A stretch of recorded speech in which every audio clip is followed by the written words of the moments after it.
Tracy Sinclair. Welcome to Coaching in Conversation.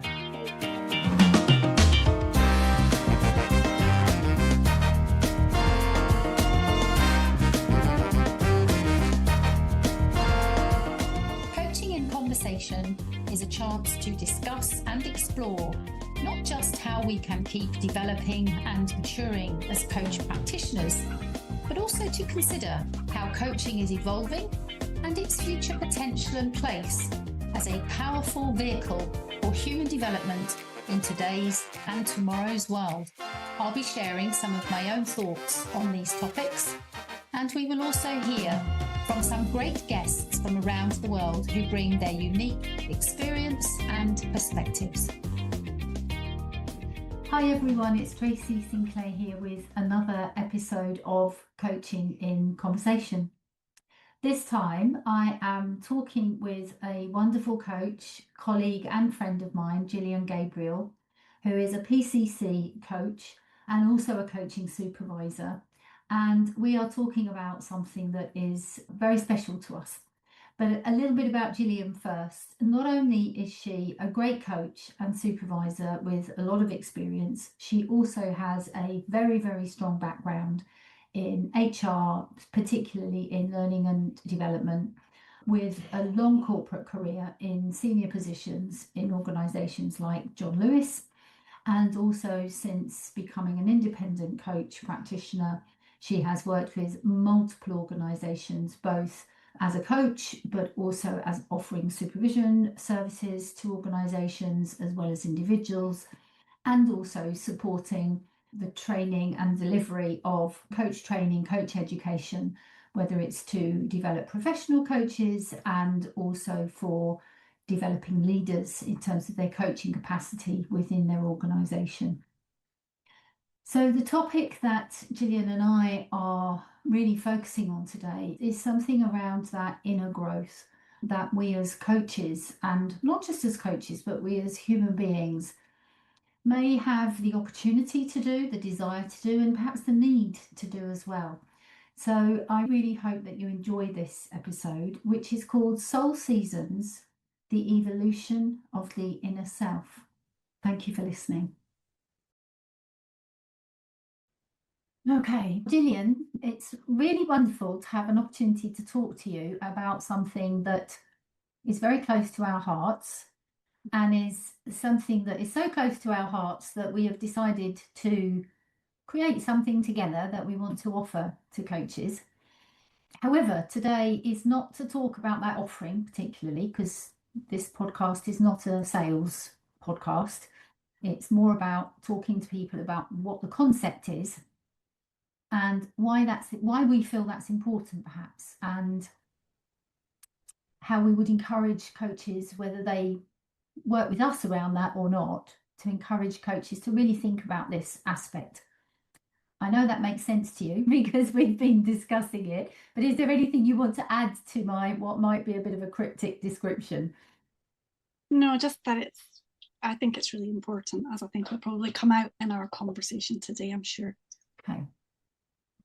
All right, we know that the way we have described the work that we're inviting people to do is called Soul Seasons, and we'll maybe come back to that. But the subtitle, if you like, of this, the subtext is the evolution of the inner self.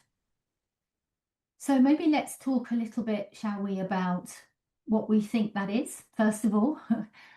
So what does that conjure up for you when you've been engaging with me on that?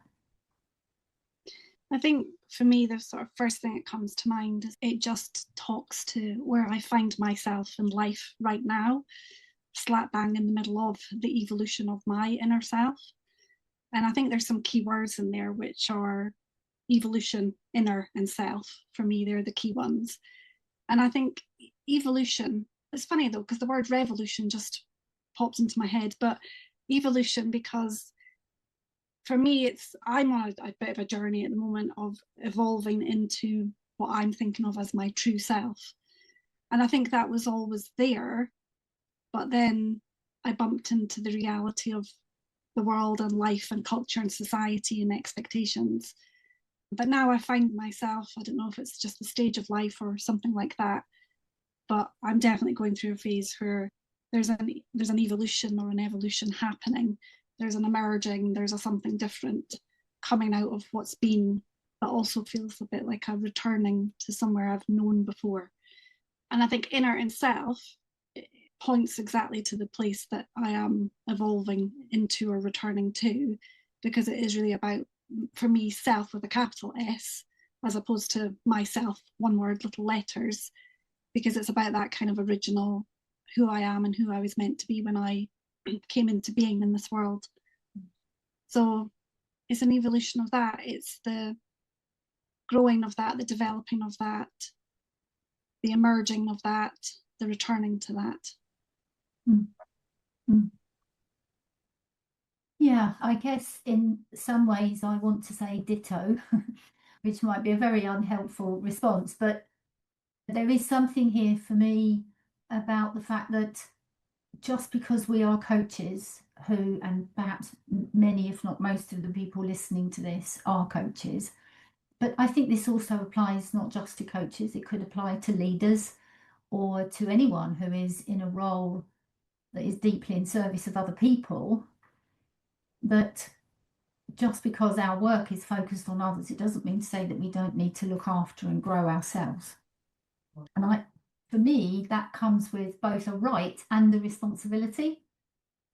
I guess the right is I should be able to focus on my own self. My work is not so in service of someone else that it's to the detriment of my growth.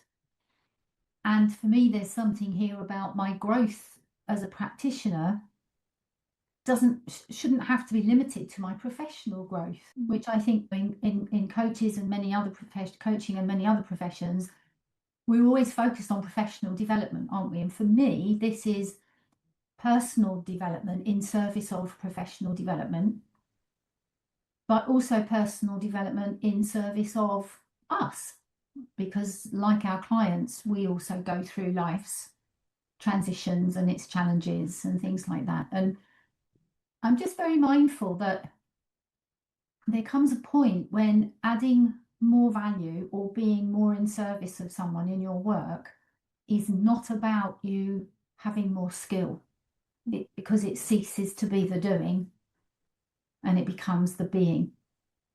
That for me was always the really attractive part of what we're talking about here, is who that quote that we've included, I think, in some of our writing about this, of who we are is how we coach. And so this is about who we are, not the how we coach bit, because we're doing lots of that, aren't we? All of us, a lot of the time. Yeah. And I just think that's so important. I like what you just said there about right and responsibility.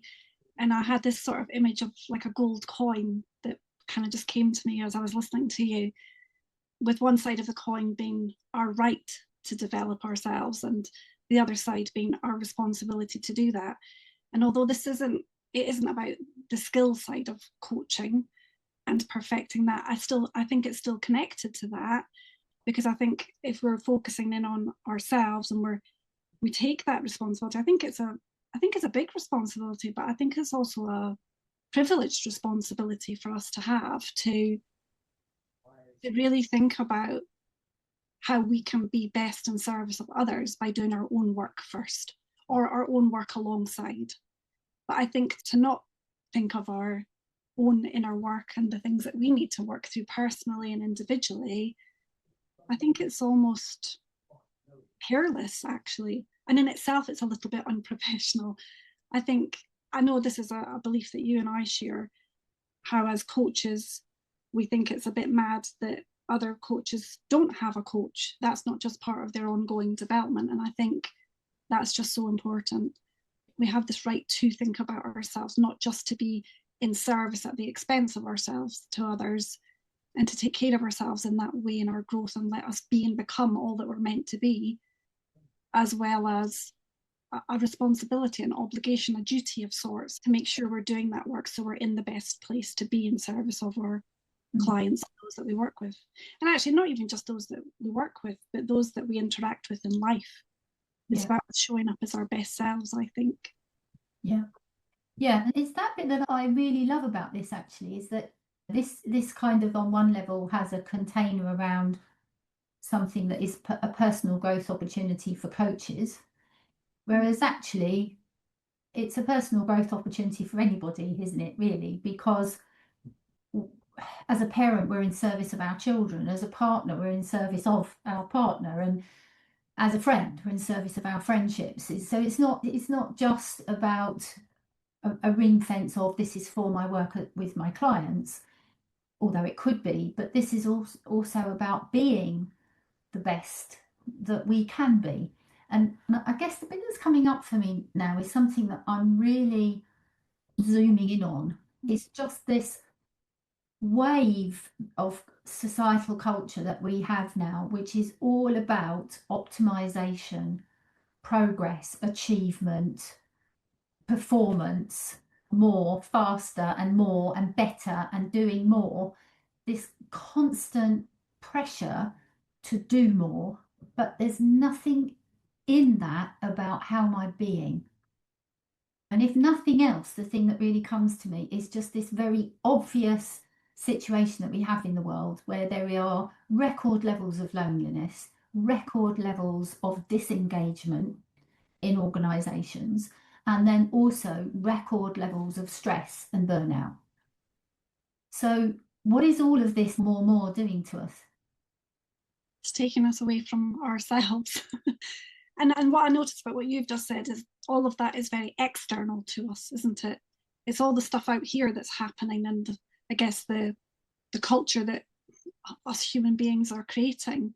But we're human beings, we're not human doings. And that's when what you and I have been talking about comes into it, because this is about the inner. It's not about all that external pressure and expectation and desire to go faster and all about a performance. It's about coming back to natural us in our true essence and our best selves, to be human beings, being human, not being machines, not being robots, not working every single hour of every single day. That's not a life. It's not the life I want to have.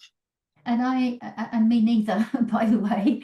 But it's also something that for me is, this doesn't come from a place for me of, oh, I just think it's a good idea, and so do you happen to think it's a good idea. I'm seeing this a lot in my coaching work and my supervision work and the training in almost every aspect of my professional life.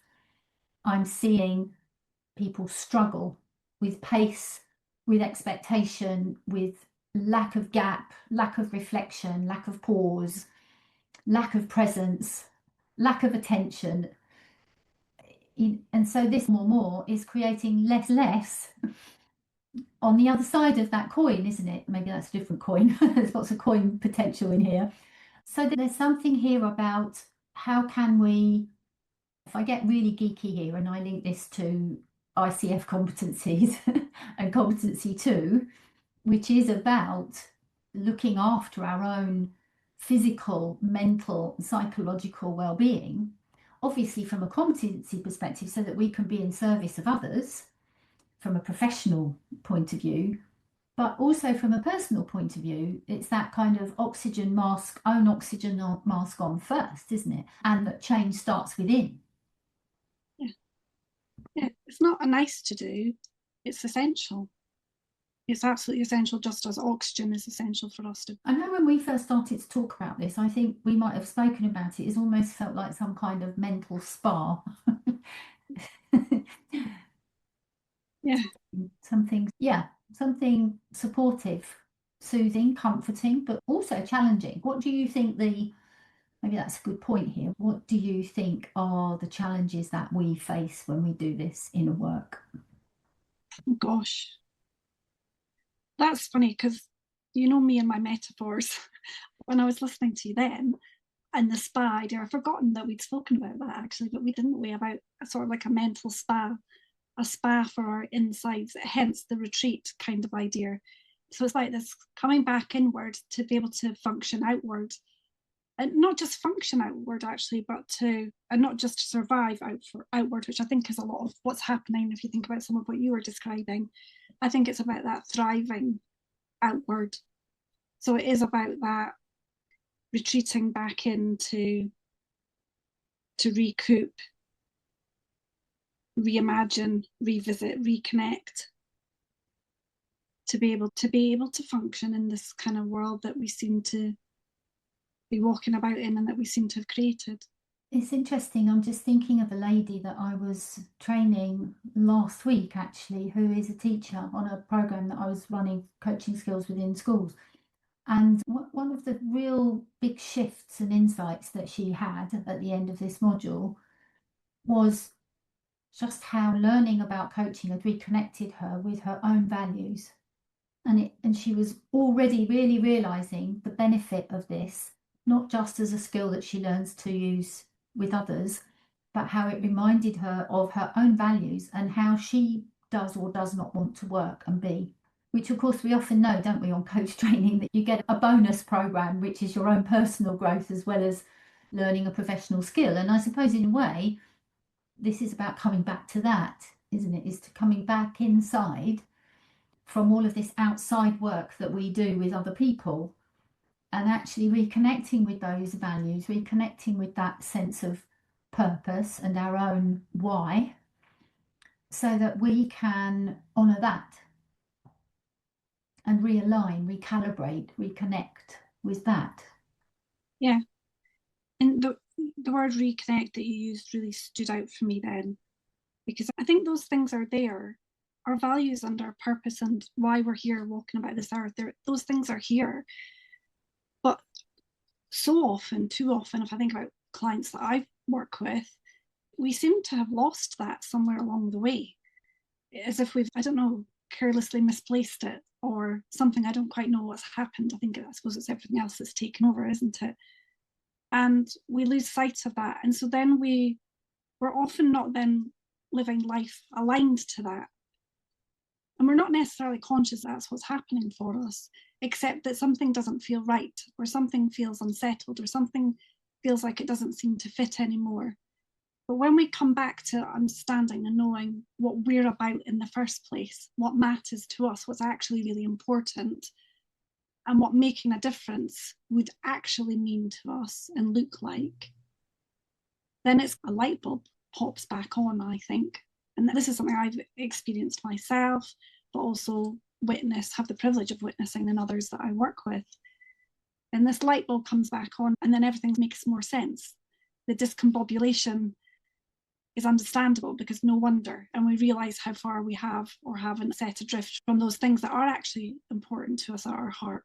And with that, not the things that we think should be important or the things that are regarded as being highly important, but the things that truly are, the things that we might not otherwise see. So, for example, of course, family is important to me, but I'm going to be bold enough and brave enough to say it doesn't feature in my top 5 values. In my top 5 values, I've got learning, spirituality, creativity, connection, and empowerment. They're my top 5. And there's a part of me that feels like it should say things like family or saving the planet or whatever. And it's not that these things aren't important, and they may well be yours or someone else's number one, and that's fantastic for them. But I think it's just really important to really come back to them for us, for the real us. What are our own values and the things that matter to us most of all? The things that give us that spark and that joy and that lift in our step that make us just feel connected, back to that word, connected with ourselves. And then in turn, connected with others and connected with the world and connected with the work that we do, whatever that work is. So I think that it's just so important to get under the skin, to get to the heart of what that really truly is about for us. And I guess this isn't easy, is it? As you're describing it, even though I know that we're doing a lot of talking and thinking and developing something around this, and we're both very actively involved in our own work, our own growth. This is not easy work, is it? And it's therefore it's very easy to not do it and to just focus on something or someone else. And one of the things that we also know is that many people who are in professions that are deeply in service of others do often not take so much care of themselves. Yeah, it's quite a pattern, whether it's in doctors and medics, carers, all sorts of people, therapists, all sorts of people, including coaches at times, because it's often about the client.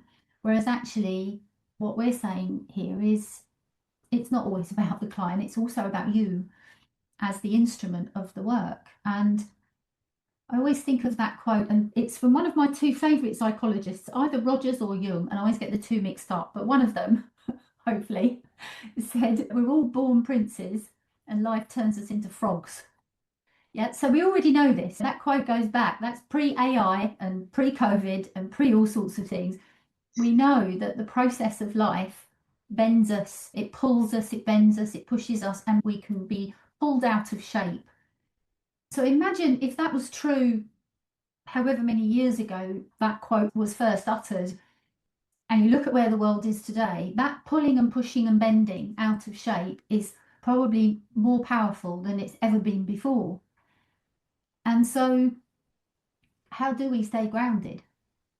It's very easy, isn't it, to get pulled away from what roots you to yourself, to your sense of, I know who I am, I know what I'm doing, and be that tree almost that can weather a storm that's blowing you around when all the leaves are falling off, but you know that you're still rooted and grounded.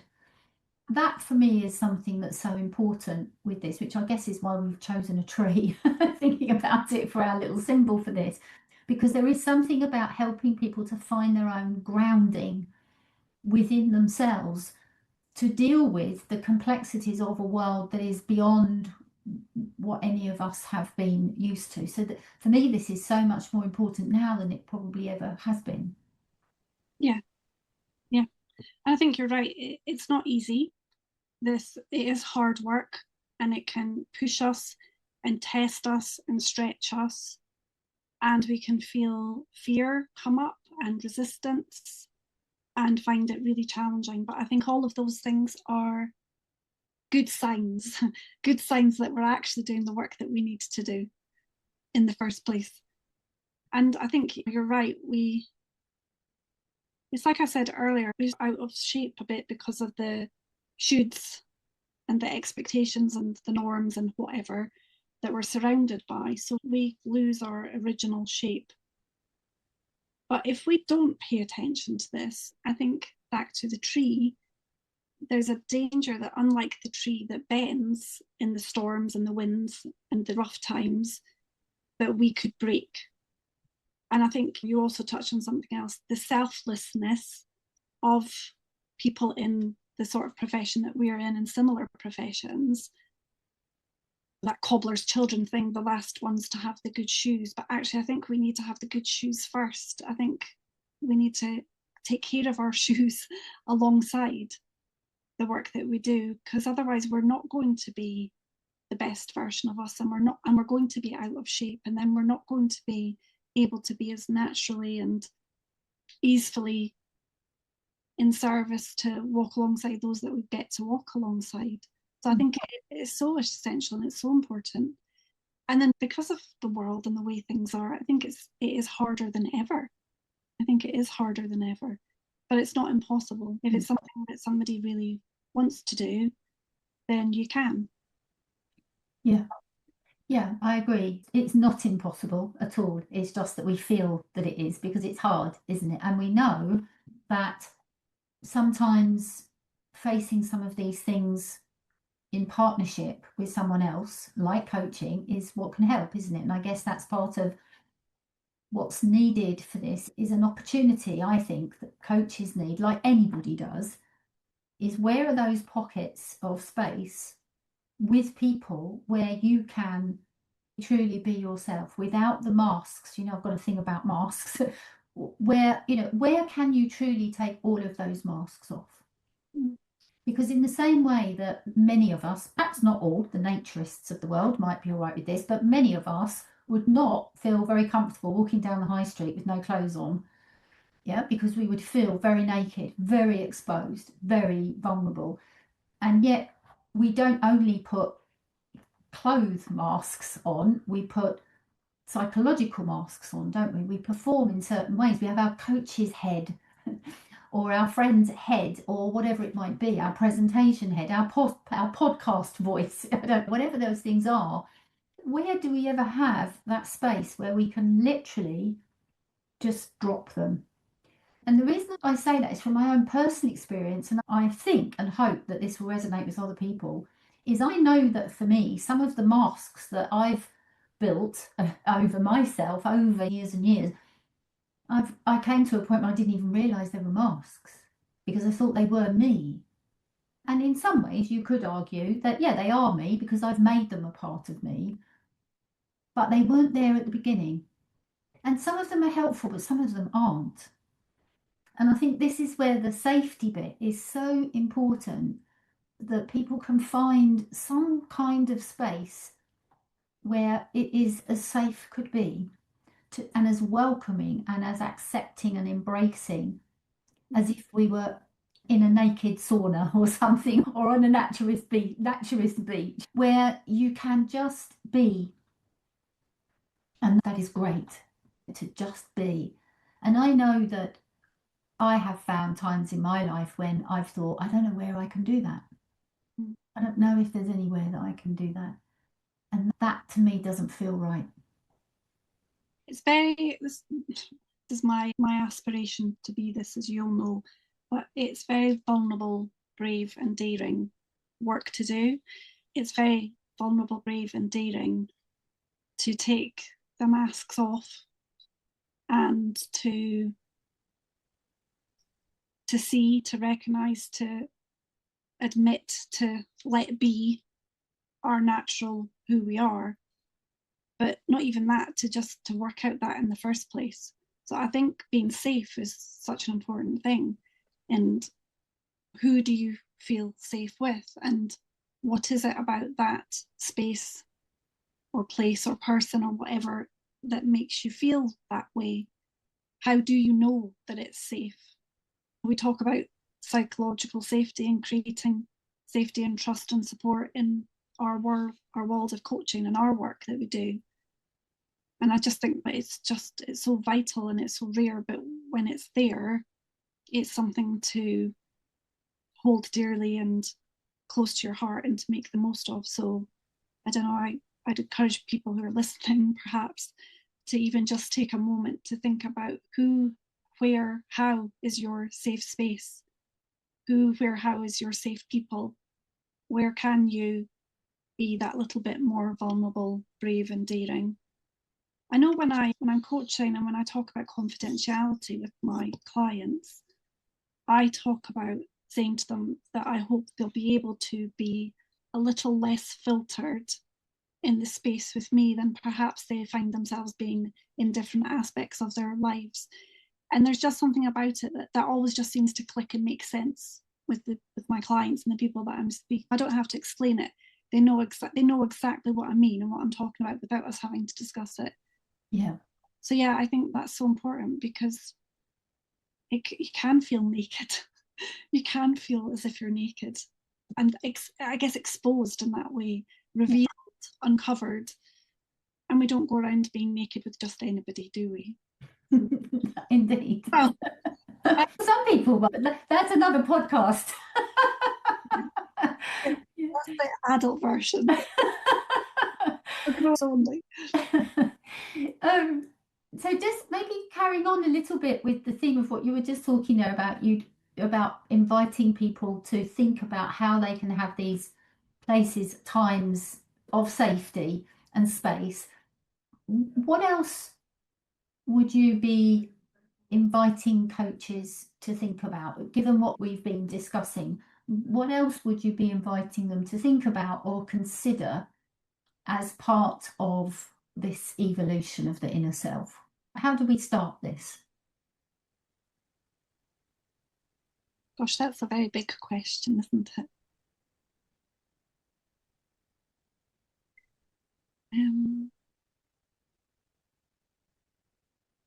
The beginning for me is wanting to do it. Genuinely, truly wanting to do it. Of wanting something different for yourself. Wanting something more. I'm not not sure. I think I need to give that one a little bit more thought. Maybe if I share, then it's, for me, there was a wanting, but there's also something about a recognition that something is just not quite right or missing. Yeah. And I know that I started to say something when I first heard myself say it, I thought that sounds like a really odd thing to say. But I found myself, this is a few years back now, I found myself starting to say, oh my gosh, I feel really outside of myself and disconnected with myself. I just used to feel like I wasn't in me Yeah. sometimes. And that got to a point where I felt like I wasn't in me a lot. And then it felt too much. And I was actually talking to someone this morning who's going through an experience and she was saying, I think the question that's really coming up for me is, who am I? And I think that, and I know for myself personally, there was a time back when this kind of process started for me, where I started to question, like, I don't know who I am anymore. I'd look in the mirror and I remember looking and trying to look really deeply into my eyes and trying to find myself. I think, where are you? And am I still the person that I thought I would be? And am I the person that I was when I was 20? And is that okay? Have I changed? Did I need to change? Is it good that I've changed? And there's those kinds of, that for me, it was that sense of, do you know what? I'm not quite sure that I'm in my own self here. I felt as though I'd got to a point of being a different shape, to a point of losing recognition and connection with actually who I really was. And I'd become very good at certain personas, like we all do. We're very good at building these ways of being, aren't we? And yet, who is at the core? What's the core that's still there? That essence of you, perhaps, is the word. Yeah. The thing I remember hearing myself say was, who am I becoming? And that just had dots after it and a bit of a void, because I didn't know the answer to that. But I knew it wasn't who I was and who I had been. And at that point, when I first said that, I didn't understand what I understand now, given the inner work that I have been doing since then. But that was just those moments where you end up almost, you say something and then you kind of stand outside of yourself, looking at yourself, noticing that you've just said something and you're like, whoa, I didn't even know that was something that you were thinking or feeling until now. And now I really do know and relate to and resonate with, that is definitely something you were thinking and feeling. And I think my other sign was, I was talking a lot about the different parts of me. So I'd say there's one part that this, there's another part that, there's this part. And I started to notice in my own language me referring to parts of me, but these parts of me felt disconnected and scattered and a bit all over the place and almost running a little bit wild at times, running the show. And in time with inner work that I was doing, I realized, I started to wonder, where's the self in all of that? Where's my self in all of that? I don't hear her. I don't notice them. I've got these parts running riot and I don't know who I am and who I'm becoming. And I think it's, so that, so back to your question a little bit ago, I think the beginning is the noticing. What is going on for you? How are you feeling in relation to you? How are you feeling in relation to yourself? How are you feeling in relation to the person that you believed yourself to be, or the person that you hoped you would be, or the person that you want to be? Yeah. So noticing where, it's a little bit like your mirror thing. Where do you not recognize yourself anymore? Where are you maybe just going through the motions? What does your discombobulation look like? What does your disconnection look like? Yeah. Yeah. And it's so interesting that as you talk, and I'm sure some of our listeners will be aware, this touches into so many different forms of psychology and growth models around parts and the different parts of ourselves and self and the concept of self, big self, little self, and all of those things that are perhaps beyond a little bit beyond the personal, almost to that transpersonal level of not just what's going on inside me, but what actually is, who am I in this world? So they're these bigger questions, aren't they? And I know that you mentioned right at the beginning something about you didn't know if this was because of one being at a certain stage of life. And of course, we do know that quite often there is a trend that as someone gets older, that this shift, this questioning, and this way of considering and searching and asking questions can happen to us.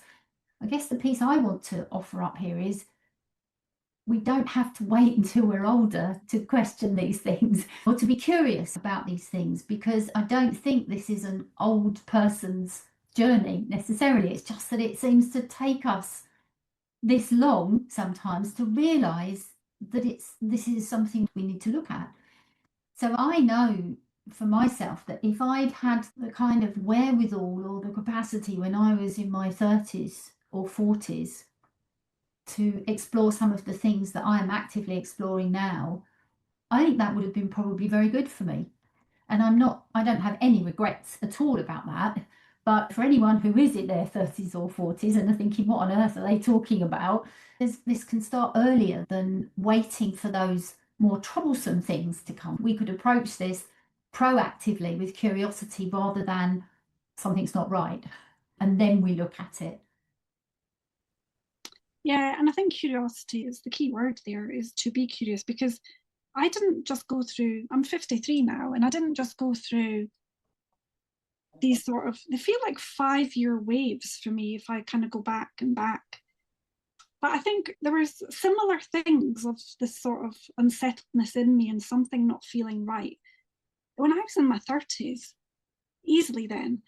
And I probably at the time, I didn't, this was pre me being in the world of coaching that I'm in now, and pre me knowing and understanding the things that I know and understand now.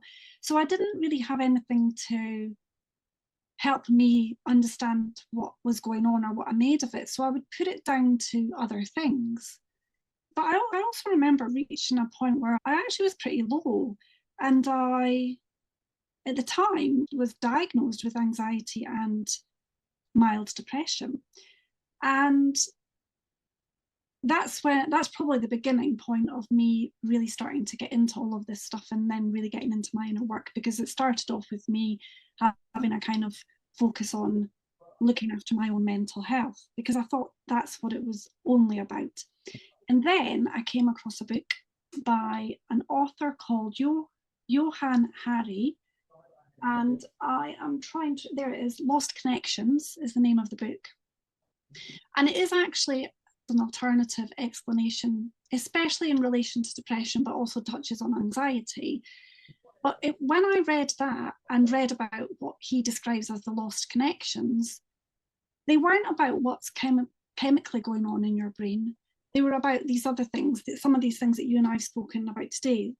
Disconnection with your purpose, disconnection with your values, disconnection with others and people and relationships.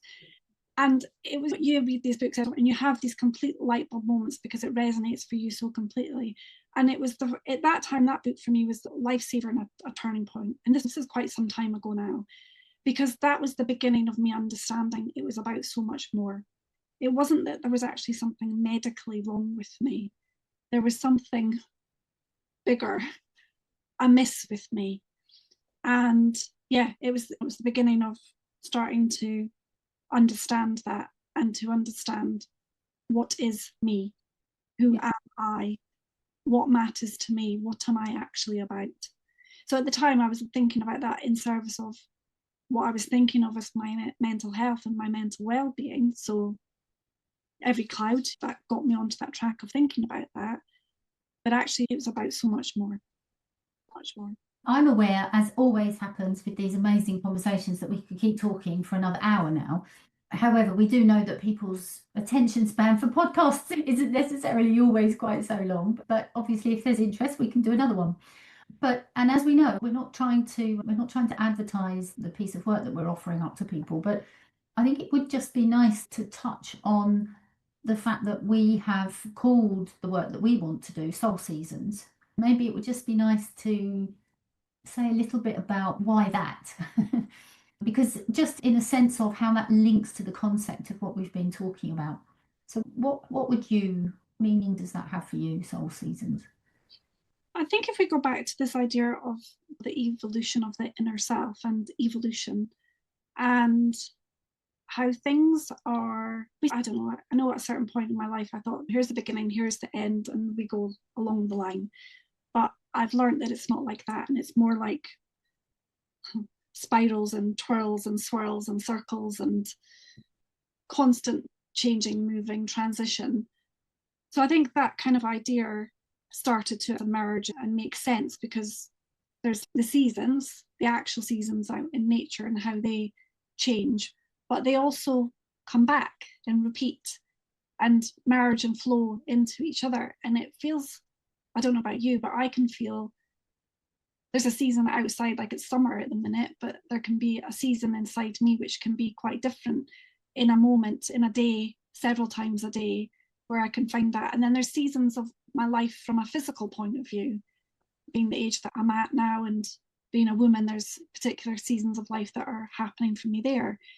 So I think the seasons are a natural and beautiful, also metaphorical, but maybe spiritual and meaningful are words that also come to mind, the way of helping us connect with that evolution of our inner self, of that constant change and movement and flow and forward movement, which sometimes can feel like backwards movement, but is still forward movement at the same time, weirdly or strangely enough.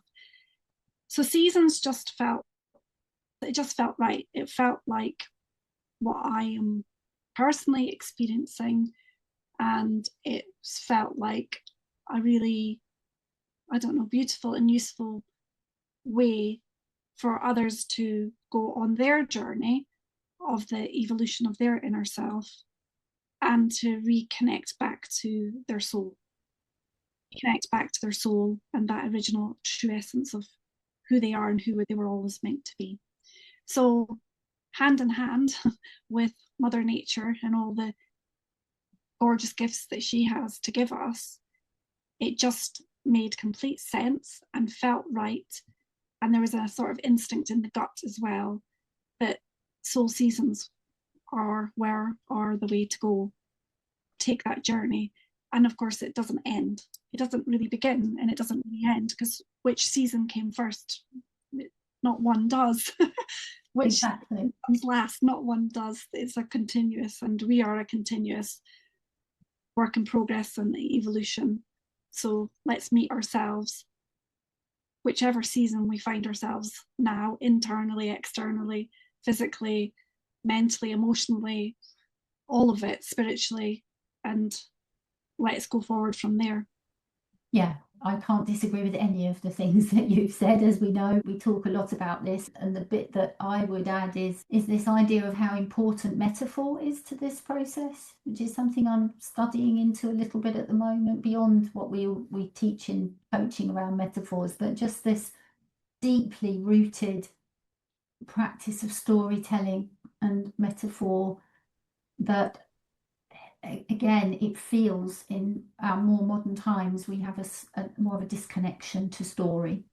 Yeah. Or we are writing different stories, but are they helpful stories? We have this classic thing, isn't it? What story are you telling about yourself or life? And there is a real decline, perhaps, in some of the more traditional storytelling that used to be part of the fabric of society around folklore and myths and legends and fairy tales and also that disconnection that perhaps there is, not for everyone, thankfully, but a disconnection with the elements, a disconnection with nature. And the one thing I would say to start this process, which I know always helps me, is to go outside, ideally first thing in the morning or last thing at night, take your socks and shoes off and stand on the grass or the ground and just breathe, even if it's just for 2 or 3 minutes, and feel that ground under your feet, because that is you. You are the ground, and the ground is you, and to feel that connection with it. And that's one of the reasons that I love the idea of soul seasons. Yeah. Me too. Anything else that you'd like to share, Gillian, before we pause for now? Just that it can be hard work and tough work to do our inner work, but it can also be the biggest gift that we can give ourselves and to give others. So wrap the bow. Let's begin. Yeah, let's begin indeed. Well, on that note, thank you so much. And I do hope that people listening have enjoyed this and take some kind of inspiration for how they're going to start this work or continue with it. Yeah. Yeah, because it's non-stop. Indeed. Indeed. Some would say non-stop until we take our last breath, and then others might say it doesn't even stop then. But then that's also another podcast. I have a view on that, but it is another podcast. Yeah, so we've got a podcast on naturism, naturism in coaching. There's one, and coaching beyond human life, or something like, or reincarnation. Okay, we'll see when we can timetable those. I need to Google now whether there's any naturist coaches out there. I'm now curious about that. You never know. You never know. All right, then, we'll pause for now. Thanks so much, Gillian. I really enjoyed that. Me too, thank you.